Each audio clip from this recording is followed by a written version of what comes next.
Яка ситуація на Бахмуті? Хлопці витримують? Так, я казав про це, звичайно. У нас є можливості там достатні для того, щоб втриматись.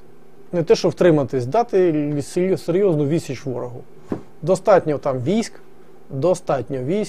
там є сили для того, щоб ці піхотні атаки Вагнера просто розвалити повністю.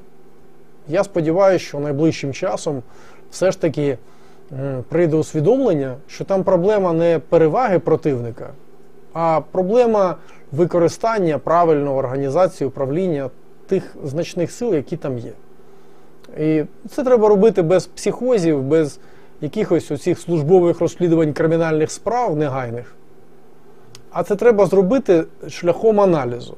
От якщо аналіз ніхто не робить, якщо нема післяопераційного аналізу, його не проводять, то тоді треба вже йти зі справами.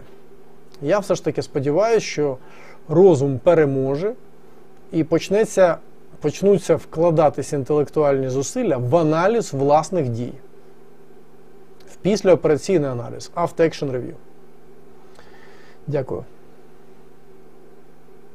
ВВ. Не лучше ли оставить Бахмут ради сохранения жизни солдат и занять оборону на более выгодных рубежах? А з чого б це?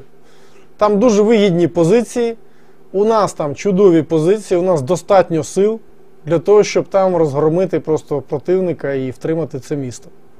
Бахмут – чудова позиція, дуже вигідний стратегічний комунікаційний вузол, залишати його немає немає абсолютно стратегічної точки зору, ніякого сенсу. Це навпаки серйозно погіршить нашу обстановку на фронті. Серйозно погіршить. Тому в ніякому разі це не треба робити. І тривалий час в набагато гірших умовах, я вам хочу сказати, Бахмут у травні, червні і липні цього року втримувався в набагато гірших умовах, в набагато важчих умовах, при набагато більш несприятливим для нас співвідношенні сил та бойової техніки. Набагато гірше було. І втримали.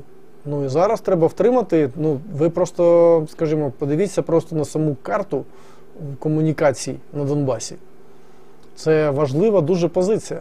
Втрата Бахмута – це втрата Солідара, потім втрата Сіверська. Це просто падіння фронту, і він підійде фронт відкотиться після цього до Слов'янсько-Краматорського вузла. А це ворота на Донбас, ворота на Слобожанщину. Нам не можна допускати ворога туди.